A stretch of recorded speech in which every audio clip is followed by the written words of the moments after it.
תדמיינו לכם מצב, אתם מגיעים לכספומט, מוצאים כסף מהכספומט, כסף די רציני. אתם לוקחים את הכסף מהכספומט, שמים אותו בתוך הארנק, את הארנק הזה אתם לוקחים ושמים אותו בכיס הפנימי, אתם מגיעים לאותו חנות בשביל לקנות מה שרציתם, אתם מוצאים את הארנק מהכיס, פותחים בשביל לשלם, והוא ריק לחלוטין, ואתם בהלם. איך זה קרה? זה קסם. כנראה שזה לא קסם, כנראה נפלתם קורבן לכייס. והיום בסרטון אנחנו נדבר על סוג פשיעה וגניבה אדירטואזי ואינטלקטואלי שקיים בעולם. ואני אתן גם טיפים איך לא ליפול קורבן לכייס, ואיך צריך לשמור על רכושכם שווי ערך כאשר אתם יוצאים למרחב הציבורי. אל תשכחו לשים לייק לסרטון, זה מאוד עוזר לקידום הערוץ. תירשמו לערוץ כדי לא לפספס תכנים חדשים. ואם אתם אוהבים מה שאני והצוות שלי עושים, אתם יכולים לתמוך בערוץ דרך האתר שלי, בתיאור לסרטון, או על ידי הצטרפות כמנויים לערוץ. תודה רבה לכל מי שכבר תומך בנו, זה מוערך מאוד. אני משתף אתכם בניסיון האישי שקרה יותר מ10 שנים אחורה, והיום אני ממש לא באזורים האלה, ואני עושה את זה על מנת להזהיר את החבר'ה הצעירים מהרומנטיקה העבריינית, ולאן יכולה להביא אתכם בסופו של דבר, וגם כן כדי לאזרחים להיות יותר ערניים. יהיה לכם יותר פרספקטיבה כדי יותר טוב לשמור על רכושכם. אני רוצה לתת לכם מין הצצה כזאת לעולם אחר, לספירה אחרת, לעולם שמתקיים במקביל לחיים שלכם. אני לא הייתי עבריין בכיר או ראש ארגון פשע, הייתי עבריין זוטר שחייתי חיים עבריינים והתפרנסתי מעבריינות.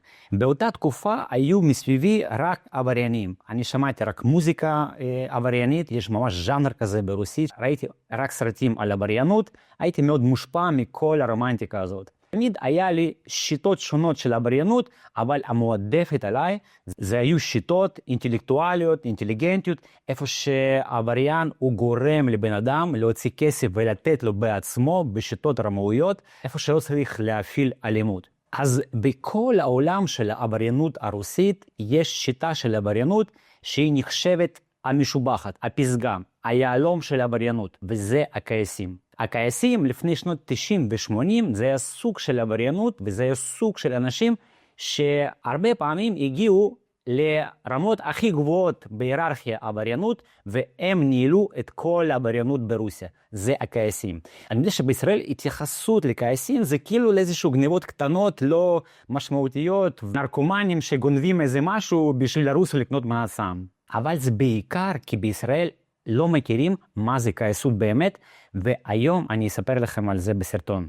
הכייסים זה סוג של אנשים עם רמת תחכום אינטלקטואלית הכי גבוהה. רמת השליטה העצמית, המערכת העצבית שלהם מאוד מיוחדת, וזה אנשים ברמה איכותית היא מאוד גבוהה. האנשים האלה הם לא היו עבריינים, הם היו יכולים להיות כל מה שאתם רוצים. הם היו יכולים להיות מרגלים בעורף של האויב, יושבים בבונקר של האויב, ואף אחד לא היה מזהה אותם שהם מרגלים. זה סוג של התנהגות ומערכת עצבית כזאת, שהם יכולים להיות בשליטה עצמית בכל מצב שהוא. רמת התחכום שלהם ורמה היכולות האינטלקטואליות שלהם היא ברמה הכי גבוהה. הם רמה הפסיכולוגית שהם קוראים את האנשים באופן מדויק, סריקה של המרחב, זאת אומרת המוח שלהם עובד כמו מחשב הכי חזק שאתם רק יכולים לדמיין, שהם מקבלים החלטות בשברי שניות ושולטים על הידיים שלהם ולפעולות שלהם ברמה הכי גבוהה ברגע שהם נמצאים תחת לחץ הכי כבד. העדפתי עבריינות אינטלקטואלית, הרבה קראתי על כייסים, על סוג של אנשים האלה, ותמיד חלמתי לפגוש כייס אמיתי, כייס המקצועי. ברחוב נווה שאנן, בתחנה המרכזית הישנה, אנחנו הפעלנו כוסות וכדור. זה רמאויות כאלה, כן? 3 כוסות וכדור, משחקים על כסף, זה קבוצה של אנשים שמפעילה את זה, מכניסה אנשים מסביב למשחק, רמאות. אז כאשר היינו קומים להפסקה, ומתפזרים, אני ראיתי שחבר שלי, הוא היה יותר בוגר מאיתנו, הוא היה זה שמעביר את החלק של הכסף לבכירים אחרים, הוא היה נפגש כמה פעמים בשבוע ויושב בפינה, בקפה, עם איזה בחור מעניין כזה. ותמיד כששאלתי אותו מי זה בכלל, הוא אומר, עזוב, לא משנה. ואז יום אחד הוא אמר לי שזה קייס אמיתי ומקצוען. ואני מאוד רציתי להכיר בן אדם כזה. אני אמרתי, בוא תכיר לי אותו. הוא אומר, לא, אני לא יכול. ואז יום אחד, אחרי כמה שבועות, הוא בא אליי והוא אמר לי, ז'ניה, תראה, הבחור הזה זוכר, השותף שלו, הוא נסע לחול, הוא ברח לחול, אז הוא מחפש שותף חדש. אם אתה רוצה, אני יכול להכיר לך אותו ותתחילו לעבוד. אמרתי לו, כן, בטח, אני רוצה. הייתי מאוד בהרצה לאנשים כאלה. ואני לא יודע איך אתם מדמיינים איך נראה הקייס, הוא יכול להיות בכל דמות, אבל זה בדמות שלא תחשבו אפילו אף פעם שזה קייס. הבחור הזה היה בגיל 40 פלוס מינוס, הוא היה עם תספורת מאוד מדויקת, הוא היה נראה ממש טוב, בבגדים מאוד טובים ויקרים, היה לו סטייל יפה, רואים שזה בן אדם היה מאוד מטופח, מאוד ספורטיבי. אם הייתם מסתכלים עליו, בחיים לא הייתם חושבים שזה עבריין, קייס או משהו כזה. היה לו שרשרת וטבעת, אבל זה לא שרשרת וטבעת של עבריינים.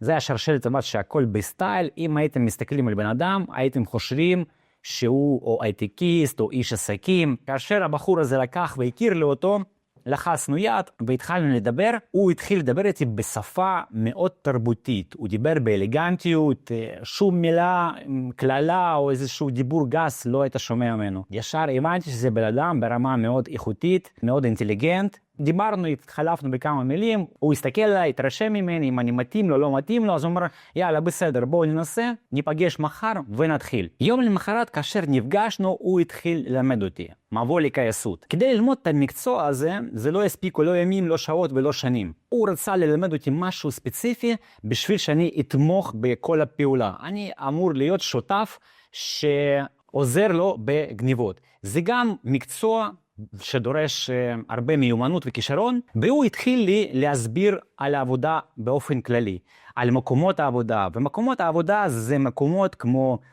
תחנות האוטובוס בשעות השיא כאשר יש עומס, בשווקים, בקניונים, בתחנות רכבת, במקומות מרכזיים בעיר, באיזשהו רחובות של תיירים. בכל אחד מהמקומות האלה שיטות העבודה הן שונות. הוא התחיל להסביר איך להתנהל במרחב הציבורי. כי כאשר אנחנו באים למקום העבודה, ההתנהגות במרחב הציבורי של קייסים היא כזאת אתם לא שמים לב שהם נמצאים שם. ההתנהגות של בן אדם שמגיע למקום העבודה היא צריכה להיות כמו ספסל, כמו עמוד חשמל, כמו פח זבל.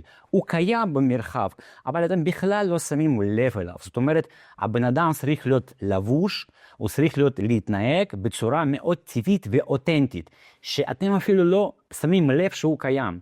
אם מישהו ניגש אליכם ושואל אתכם אחרי 5 דקות שהייתם באזור הזה, ראיתם בחור כזה וכזה, אז הייתם אומרים, לא שמתי לב, כי הוא לא נתפס לכם בעין. ההתנהגות צריכה להיות מאוד טבעית ואותנטית. ההבדל בין גנבים מקצועיים וחובבנים, זה שגנבים שהם לא מקצועיים, הם מגיעים למקומות הגניבה שלהם, והעיניים שלהם מחפשות את הקורבן. הם במקום להסתכל על מחירים, על ויטרינות, על מוצרים, הם מסתכלים בסביב, הם מחפשים את המקום של הגניבה, וככה מאוד קל לזהות אותו. השוטרים כאשר נמצאים במרחב הציבורי, הם ישר מזהים גנבים שבאו לעשות משהו. בדיוק כמו מאבטחים בשדה תעופה או במקומות רגישים, מלמדים אותם לראות מה שונה במרחב הציבורי. מי מתנהג בצורה שהיא שונה מהשאר. ועכשיו המקצועיות של הקייס להיות במרחב ולהתנהג כמו בן אדם רגיל. להסתכל על ויטרינות ולהסתכל על מחירים, אבל בו זמנית הוא סורק את השטח. הוא מסתכל, מחפש קרבן, מסתכל למי תיק פתוח, למי בולט איזשהו ארנק או טלפון, או מחפש את המקום הגניבה בצורה כזו שאף אחד לא שם לב עליו. כאשר אנחנו מגיעים למרחב הציבורי, אנחנו אף פעם לא היינו הולכים בזוג צמוד, כל אחד נמצא, מסתובב, אבל בו זמנית שומרים על קשר עין, לא ישיר, אבל מדי פעם זורקים מבט ומסתכלים. העבודה הזוגית הזאת היא צריכה להתנהל בלי סימנים, בלי דיבור, בלי שום דבר. זאת אומרת, העבודה של הזוג היא בצורה כזאת שמבינים אחד את השני בלי מילים ובלי סימנים. אני מדי פעם זורק מבט עליו ואני רואה לאיזה כיוון הוא הולך, ואז לפי זה אני כבר יודע למה הוא מתכוון, על מי הוא הולך לעבוד. התפקיד העיקרי שלי זה היה להציב את הגוף שלי לעמוד בצורה כזאת שמאפשרת לכייס את הבן אדם. אני עם הגוף שלי הייתי צריך להסתיר את הפעולה של הגניבה, להסתיר מהסביבה, לסגור את השדה ראייה, ואז הפעולה עצמה לא היה נראית לא לאנשים ולא למצלמות האבטחה באותם מקומות. הייתי צריך לזהות, להבין בלי מילים, על מי הוא צריך ללכת. כאשר אני רואה על מי אני צריך להתקרב לבן אדם, ותלוי מה הוא עושה, אם הוא מסתכל על הוויטרינה, אם הוא בוחר עגבניות או הוא עושה פעולה אחרת, הייתי צריך להציב את עצמי בצורה כזאת. הכייס היה מתקרב, עושה את העבודה שלו בשבריר שנייה, ואנחנו מתרחקים מהמקום הזה. אחרי שזה קרה, הבן אדם אפילו לא הרגיש שקרה משהו. הוא יכל לשים שנעלם לו הדבר הזה אחרי 10 דקות, אחרי שעה, אולי אפילו אחרי יום שלם, תלוי מה נגנב ומתי הוא היה צריך להשתמש בזה. אם קרה לכם דבר כזה, שנאבד לכם ארנק או טלפון, ואתם לא זוכרים איפה השארתם אותו, פשוט נאבד, אז יש מצב שכייס כייס אתכם. בכל מקום של העבודה יש שיטה משלה. נגיד בתחנות אוטובוס, כאשר יש עומס ואנשים נדחפים לתוך האוטובוס, אז התפקיד שלי זה להיות מאחורי הקורבן ולתת לו דחיפות כאלה. זה מעשה טבעי, זה כל אחד מהאנשים שעולים לאוטובוס מרגישים את זה. וברגע שאני דוחף את הבן אדם, אז פה מתחת ליד שלי היה יוצא היד של הכייס, הוא היה מציע את מה שצריך, הבן אדם היה נדחף ונכנס לאוטובוס, נוסע, ושנינו היו נשארים, ובן אדם היה נוסע עם האוטובוס. בדרך כלל במקומות האלה היו מוצאים דברים או הכיסים החיצוניים של המעיל או של הג'קט, או התיק גב הרוחסן, הכיסים החיצוניים של התיק. גם כן במכנסיים, אם זה לא ג'ינס, זה מכנסיים רחבים, אז בכיסים הצדדיים של המכנס גם קל להוציא. הכיסים האחוריים של המכנסיים גם מאוד קל להוציא דברים. כאשר אנשים עולים לאוטובוס ומרגישים דחיפות מכל מקום, אז לא שמים לב כאשר מוצאים להם מהכיס האחורי דברים. בהמשך אני אספר לכם איך עדיף להתנהג במרחב הציבורי, ולאן צריך לשים חפצים שווי ערך כדי לא לאבד אותם ושלא יכייסו אתכם. יש כל מיני שיטות של הכייסים. יש כייסים שעובדים לבד, יש כייסים שעובדים בזוגות, ויש גם קבוצות שעובדים 4 ו-5 אנשים. העבודה יכולה להתקיים בכל מקום. לפעמים זה אפילו ברמזור, כאשר בן אדם עומד ומחכה לאור ירוק, אז אני מתקרב אליו, נעמד לידו, הכייס מגיע מאחורה, מתקרב בין שנינו, עושה את העבודה בשבריר שנייה, וכל אחד הולך לדרכו. הוא חוזר חזרה לכביש ההוא, בן אדם ממשיך ללכת קדימה, ולא מרגיש שכייסו אותו אפילו. הכייס האמיתי שבארץ כמעט ולא מכירים על התופעה הזאת, זה אנשים מאוד מיוחדים. בדרך כלל זה אנשים שמתחילים ללמוד את המקצוע מגיל 16 או 17, איזשהו מומחה לכייסות. הוא מזהה פוטנציאל באיזשהו בחור צעיר ולוקח אותו ללמוד. הלימודים האלה הם רב-מערכתיים. בבית יש להם בובה כזאת, כמו שאתם רואים בוויטרינה, והוא לבוש בבגדים, בג'קט, במכנס. מסבירים לו איך לגשת לקורבן, איך לגשת לכיס הזה או לכיס אחר. על כל כיס שיטה אחרת של האימונים. הם מתאמנים שעות וימים ושנים על אותה בובה כדי להוציא את הדברים מהכיסים. גם כן הם לומדים איך לפתוח מנעולים של תיקים של אנשים, כל מיני מנעולים שונים, כאשר הם עומדים ממש ליד הקורבן, אז איך הם פותחים את המנעול הקטן הזה, איך לפתוח רוחסן של התיק או רוחסן של הפאוץ' שממש על הבטן בצורה שבן אדם לא מרגיש. כל זה מתאמנים באופן שיטתי שנים על גבי שנים. גם כן נכנס העניין הפיזי לאימונים האלה. הם מאמנים את האצבעות, מלמדים, עושים להם גמישות, עושים להם כוח, מלמדים איך להוציא דברים, ארנק כבד, איך להוציא אותו מכל כיס אחר. בשתי האצבעות להוציא ארנק כבד, כי לפעמים ארנקים הם גדולים וכבדים, אז איך להוציא אותם ממש בקצה האצבעות, ככה לאט שהקורבן לא ירגיש את זה. או טלפון גם להוציא אותו ככה עם שתי אצבעות, צריך ממש כוח בידיים. הכייס הזה שאני מספר לכם עליו, אז הוא הלך כל הזמן עם אספנדר כזה, ואימן את הידיים שלו.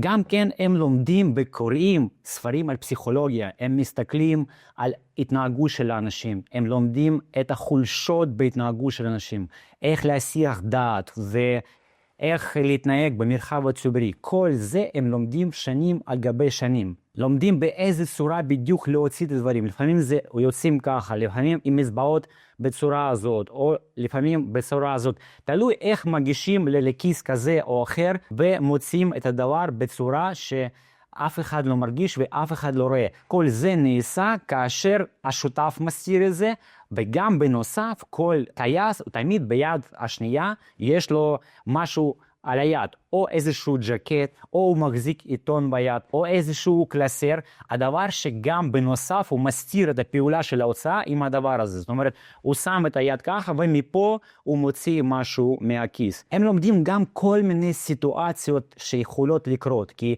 עבריין ותיק הוא כבר יודע שלפעמים הקורבן כן שם לב שיש גניבה, אז איך צריך להתנהג בצורה הזאת, איך צריך לסרוק את השטח כדי לראות אם יש שוטרים. ועכשיו, אתם צריכים להבין איזה בן אדם צריך להיות עם שליטה עצמית כדי להיות בקרבה של הבן אדם ולהוציא אצלו דבר, זאת אומרת בשיא הזהירות, ובו זמנית אתם צריכים לראות רגיל, כאילו אתם חושבים על משהו, כאילו אתם אחד מכל האנשים שנוסעים או הולכים, זאת אומרת ההתנהגות צריכה להיות רגילה לחלוטין, זה פוקר פייס ברמה הכי גבוהה. הייתי עד לגניבה וירטואוזית, שפשוט קשה לדמיין לרמה של השליטה עצמית במצב הזה. היינו בתוך האוטובוס, אני מזהה שהוא רוצה לעבוד על בן אדם מסוים. היה באותו יום אצלו עיתון. ידעתי איך צריך להעמיד את עצמי כדי להסתיר את הבן אדם משאר האנשים באוטובוס, ואז הכייס מתקרב אליו, עומד מול הפנים שלו. הוא פותח עיתון ומחזיק אותו ביד אחת, כאילו הוא קורא אותו. ואז עיתון הזה הוא כזה כמעט נכנס לבן אדם שעומד ממול, מחזיק ככה עם היד את הידית בתוך האוטובוס. כאילו הוא מסתכל בעיתון וביד הזאת הוא נכנס לו לתוך הכיס הפנימי, מוציא אצלו ארנק. בזמן הזה הבן אדם שגנבו לו, הוא מרים את הראש, מסתכל לו בעיניים לכייס, הכייס עושה לו חיוך, אומר, מה נשמע? ולוקח לו את הארנק.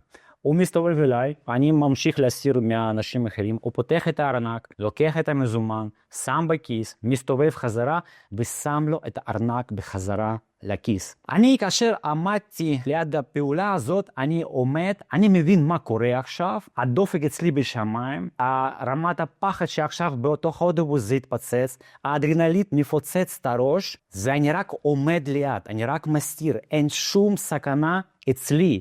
כי אני לא עושה שום פעולה, גם אם קורה משהו, אף אחד לא יודע שאנחנו קשורים. אבל רמת הדופק והאדרנלין שקורית אצלי, היא עולה חבל על הזמן.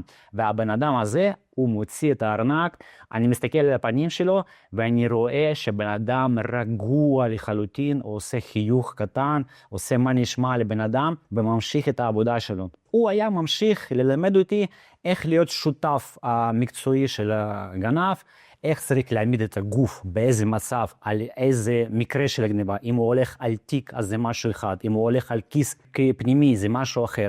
אני הייתי צריך בלי מילים להבין איך להעמיד את עצמי. גם כן כל מיני שיטות אחרות, כמו כאשר אנחנו הולכים, ואני מזה שהוא רוצה ללכת לבן אדם הזה, אני נגיד הולך ונותן דחיפה לבן אדם בכתף, בן אדם מסתובב בזמן הזה, הוא היה עובר ובהליכה מוציא לו משהו מהכיס החיצוני.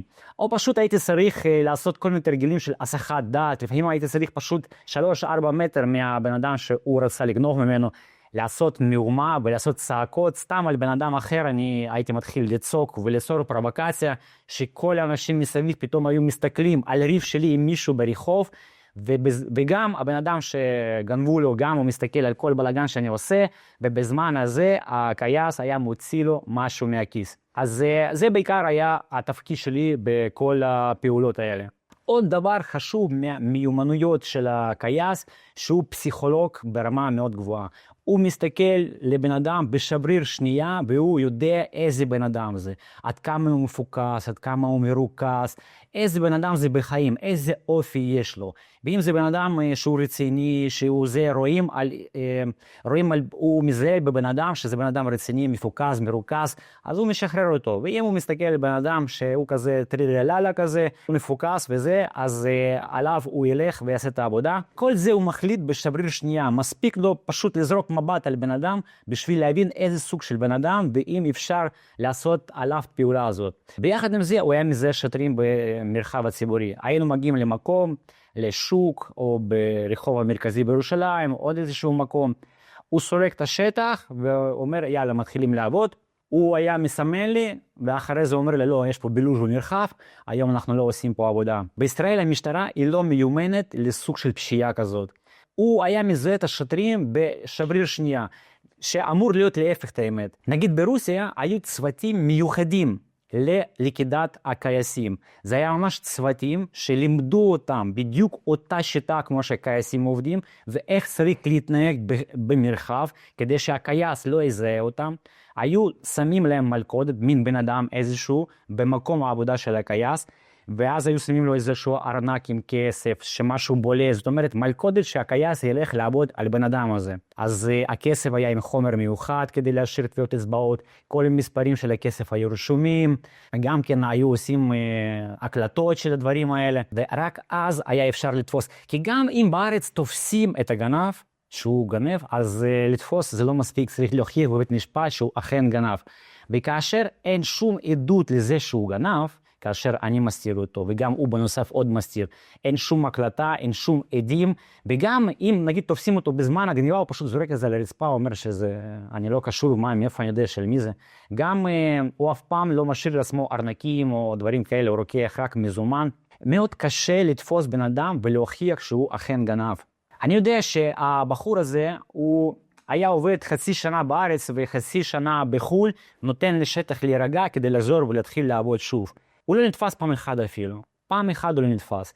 לפעמים השוטרים נגיד ידעו מי הוא, אבל לא יכולו לתפוס אותו. ההכנסות של הגנב כזה הן הכנסות מאוד גדולות. סך הכל הוא בקלות היה יכול להגיע ל3, 4, 5 אלף שקל ביום, זה יום רגיל בשביל כייס, אבל גם לפעמים הוא נופל, כמו שאומרים, על דג שמן, וכמה פעמים בטיילת של ירושלים יוצאים מהצ'יינג' תיירים, שמים חבילה כזאת בפאוץ' מקדימה, מייצרים לו סיטואציה מסוימת, מוצאים לו את החבילה, וזה מגיע לפעמים ל$10,000, מכה אחת. קייס ברמה כזאת הוא בקלות עושה 30, 40, 50 אלף שקל בחודש. אז בדרך כלל מה שקיים היום בישראל זה גניבות של עבריינים שלמדו איזשהו תרגיל מסוים. נגיד יש הרבה שגונבים ארנק מתוך התיק של נשים עם עגלה ותינוק.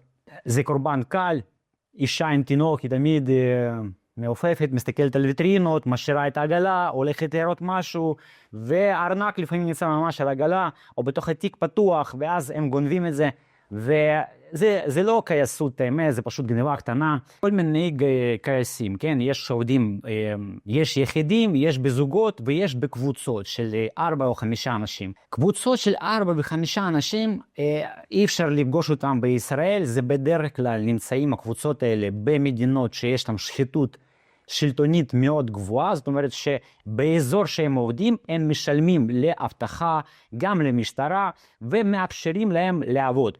כי העבודה הזאת בקבוצות זה ממש עבודה חוצפנית, בוא נגיד ככה.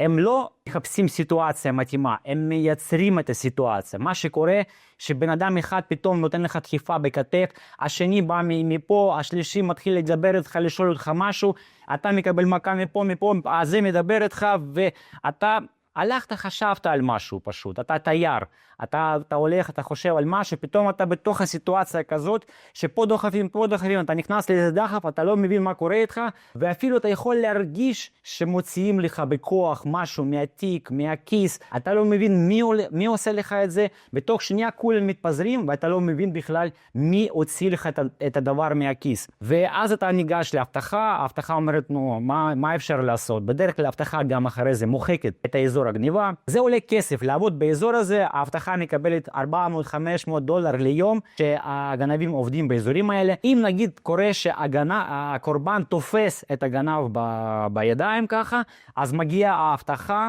מחלצת את הכייס, טיעון שהנה תפסנו אותו, עכשיו אנחנו מעבירים אותו למשטרה, מחזירים לקורבן את הגנוב, לוקחים את הכייס כאילו למשרד, ואז משחררים אותו. והשחרור כזה עולה איזה $5,000. ואם כבר כייס מגיע למשטרה, אז שחרור ממשטרה עולה איזה $10-15,000. אז שיטה כזאת היא בדרך כלל בכל מיני מדינות, איפה שאפשר לשלם ככה בתחנת משטרה כסף. אז מה צריך לעשות כדי לא ליפול קורבן לכייס? קודם כל, הכי חשוב זה לא להראות כסף, לא להראות שיש לכם כסף. אם אתם יוצאים מהצ'יינג', אם אתם מוצאים כסף מהכספומט, אז אל תראו אותו לכל המרחב. ואם עומד מישהו קרוב לידכם מאחורה, אז תבקשו ממנו לקחת כמה צעדים אחורה. כאשר אתם יוצאים מהמקום עם כסף, צריך לשים אותו בכיס הפנימי של המכנס הקדמי. אם אתם הולכים עם תיק גב ואתם נכנסים למקום שיש הרבה אנשים במרחב הציבורי, אז כדאי להעביר אותו לקדימה, שהתיק יהיה מקדימה ולא מאחורה, וכך ניתן יותר טוב לשמור על זה. כמובן, נשים היקרות שהולכות עם ילדים, אתם הקורבן של גנבים, אתם צריכים ללכת עם תיק נשים עליכם, שהוא יהיה מקדימה, התיק אמור להיות סגור, והארנק צריך להיות בפנים, לא להשאיר ארנק על העגלה, לא להשאיר תיק על העגלה, צדים אתכם וככה גונבים לכם. להשתדל ולא לדבר בטלפון כאשר אתם נמצאים באיזשהו מקום עם הרבה אנשים, עם דחיפות, בשוק, בתוך האוטובוס דחוס. אם אתם נמצאים בתוך האוטובוס דחוס או באיזשהו מקום איפה שיש הרבה אנשים ומדברים בטלפון, זה הסחת דעת כפולה שאתם מקבלים גם נגיעות בכל מקום וגם מרוכזים בשיחה, מאוד קל להציל לכם דברים. צריך להבין שהכייסים מחפשים מטרות קלות. מטרות קלות שהדבר השווה ערך הוא בחוץ, שרואים אותו זה א' וב' שבן אדם לא מרוכז, שהוא לא מפוקס, שהוא הולך ומעופף על אנשים שהם יותר מרוכזים ולפי הפנים שלהם רואים שעליהם לא צריך לגשת. אז פשוט הם משחררים ועוברים לבן אדם שהוא יותר כזה לא מפוקס ולא מרוכז. אם מישהו נדחף עליכם, מגיע אליכם בנגיעה לא טבעית, עוצר אתכם ושואל סתם שאלה, פה צריך להיות מרוכז, ישר לבדוק הכיסים, כי זה הסיטואציות בדרך כלל שתופסים בן אדם בהפתעה, קל להוציא ממנו דברים. במידת האפשר להשתמש בכיסים הפנימיים של הבגדים, וכלל זהב, כייס לא רוצה להסתבך.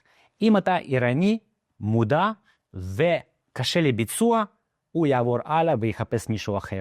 אם אהבתם את הסרטון, שימו לייק, תירשמו לערוץ, תכתבו תגובה ונתראה בסרטון הבא.